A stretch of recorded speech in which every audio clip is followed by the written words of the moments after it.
এক রাক্ষস ও টুনির গল্প। মুকুন্দপুর জঙ্গলে এক গাছের ডালে এক টুনি পাখি তার ছানাকে নিয়ে বসবাস করত।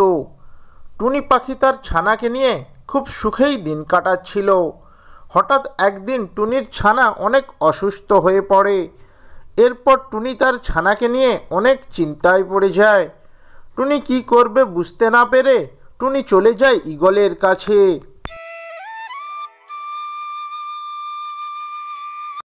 আরে টুনি যে আমার কাছে কি মনে করে? কি হয়েছে টুনি, আমায় বলো। এই যে রাজামশাই, আমার ছানা খুবই অসুস্থ।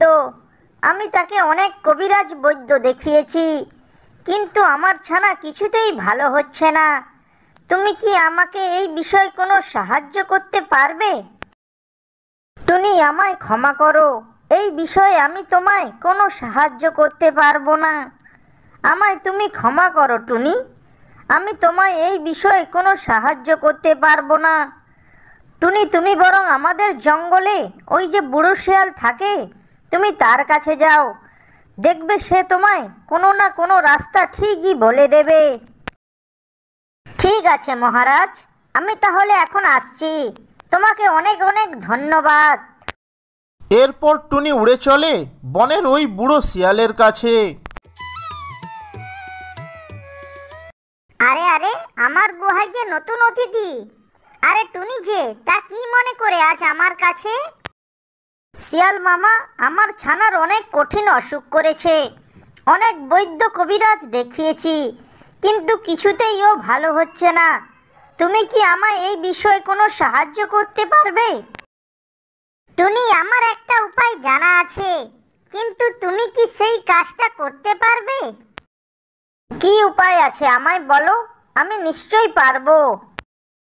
তবে শোনো টুনি, এই জঙ্গলের পূর্ব দিকে যে পাহাড়টা আছে, ওই পাহাড়টা পেরিয়ে যে জঙ্গলটা আছে, ওই জঙ্গলের শেষ প্রান্তে একটা গুহা আছে, আর সেই গুহার মধ্যে আছে স্বর্ণবৃক্ষ। সেই স্বর্ণবৃক্ষের পাতার রস যদি তুমি তোমার ছানাকে খাওয়াতে পারো, তাহলে তোমার ছানা একদম ভালো হয়ে যাবে। টুনি, আমি ছোট থেকে শুনে আসছি ওই স্বর্ণবৃক্ষ নাকি এক রাক্ষস পাহারা দেয়। টুনি, খুব সাবধান, কিন্তু ওই রাক্ষস কিন্তু অনেক ভয়ঙ্কর। শিয়াল মামা, তোমাকে অনেক অনেক ধন্যবাদ। আমি তাহলে এখন আসি। এরপর টুনি উড়তে উড়তে পৌঁছে যায় সেই ভয়ঙ্কর রাক্ষসের গুহায়। আরে ওই তো স্বর্ণবৃক্ষ, কিন্তু সেই রাক্ষসটা কোথায়? তাকে তো দেখতে পাচ্ছি না। কিরে টুনি, তুই আমাকে খুঁজছিস তাই না? আর আমি এটাও জানি তুই এখানে কি করতে এসেছিস। টুনি, তোর ছানা খুবই অসুস্থ, তাই তুই এই স্বর্ণবৃক্ষের পাতা নিতে এসেছিস কি, তাই তো? তুমি তো দেখছি সবই জানো, আমাকে একটা নিয়ে যেতে দাও না ওই গাছের পাতা। ওই গাছের পাতা নিবি? হা হা হা, আজ পর্যন্ত কেউ নিতে পারেনি, আর তুই এসেছিস ওই গাছের পাতা নিতে? যুগ যুগ ধরে আমি এই গাছকে পাহারা দিয়ে চলেছি, কিন্তু তোর কষ্টটা আমি বুঝতে পারছি, তাই আমি তোকে একটা সুযোগ দিচ্ছি। আমার 3টে প্রশ্নের উত্তর যদি তুই দিতে পারিস, তবেই তুই গাছের পাতা নিয়ে ফিরতে পারবি। আমি তোমার সব প্রশ্নের উত্তর দিতে রাজি আছি, তুমি তোমার প্রশ্ন বলো। তবে বল দেখি, কোন এমন জিনিস যা একবার চলে গেলে আর ফিরে পাওয়া যায় না? আমি জানি এর উত্তর হবে সময়। সময় একবার চলে গেলে তার ফিরে পাওয়া যায় না। ঠিক আছে, এবার আমার দ্বিতীয় প্রশ্ন, বল দেখি কোন এমন স্থান আছে যা সব থেকে নিরাপদ স্থান? জানি গো জানি, এটার উত্তর জানি। এটার উত্তর হবে সব থেকে নিরাপদ স্থান হলো মায়ের কোল। টুনি, এবার আমার শেষ প্রশ্ন, এবার বল দেখি যে এই ভিডিওটা দেখছে সে এই চ্যানেলটি সাবস্ক্রাইব করেছে কিনা। তুমি আমায় ক্ষমা করো, আমি এই প্রশ্নের উত্তরটা দিতে পারবো না, কিন্তু আমি একটা কাজ করতে পারি। বন্ধুরা, তোমরা যারা এই ভিডিওটা দেখছো, তোমরা প্লিজ এই চ্যানেলটা সাবস্ক্রাইব করে দাও। তোমরা সাবস্ক্রাইব না করলে আমি যে এই গাছের পাতা নিয়ে যেতে পারবো না।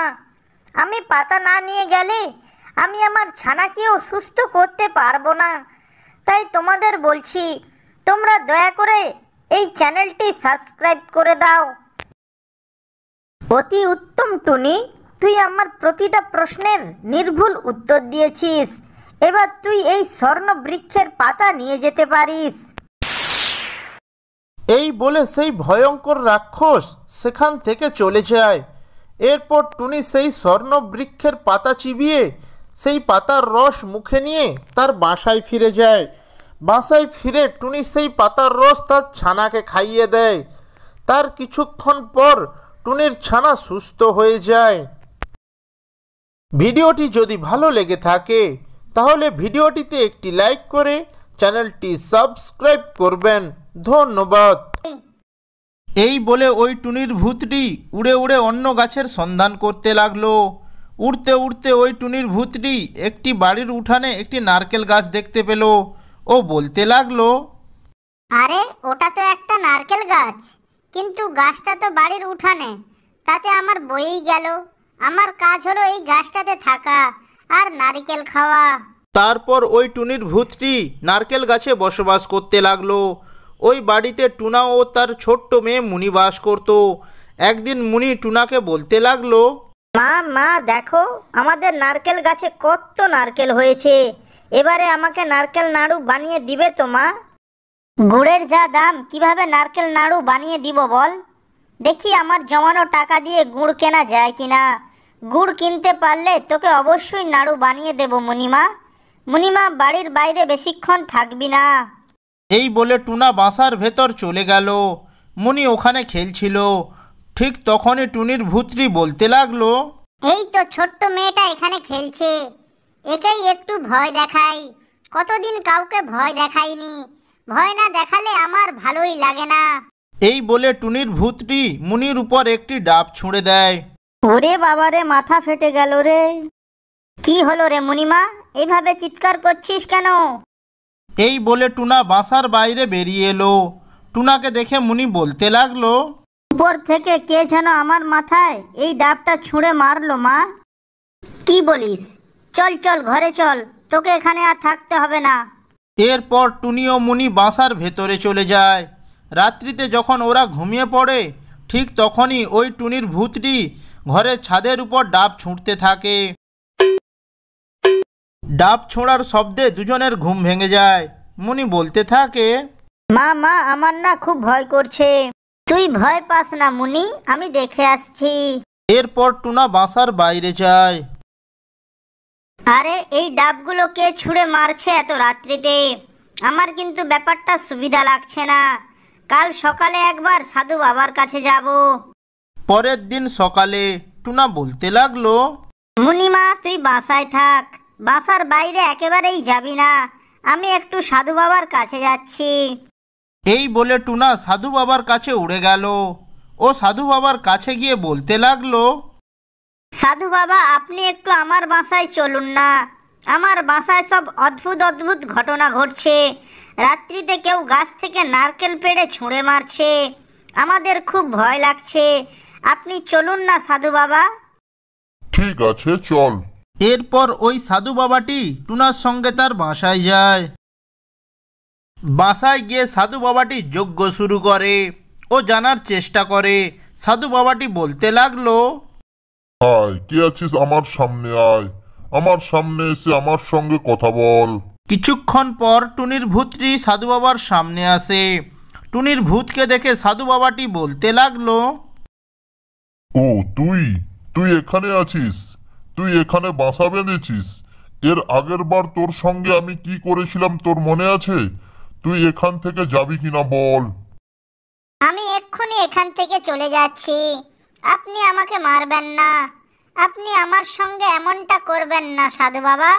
আমি এখান থেকে অনেক দূরে চলে যাব। আমি এখানে আর ফিরে আসবো না। আমাকে যেতে দিন। ঠিক আছে, তোকে আমি ছেড়ে দিলাম। চলে যা, চলে যা এখান থেকে। আর কোনোদিন যদি তোকে আমি এখানে দেখি, তাহলে কিন্তু তোকে আমি মেরেই ফেলবো। এরপর ওই টুনির ভূতটি ওখান থেকে চলে যায়। টুনির ভূতটি চলে যাওয়ার পর টুনা ও তার মেয়ের আর কোনো ভয় থাকে না। তারা সুখে শান্তিতে বসবাস করতে থাকে।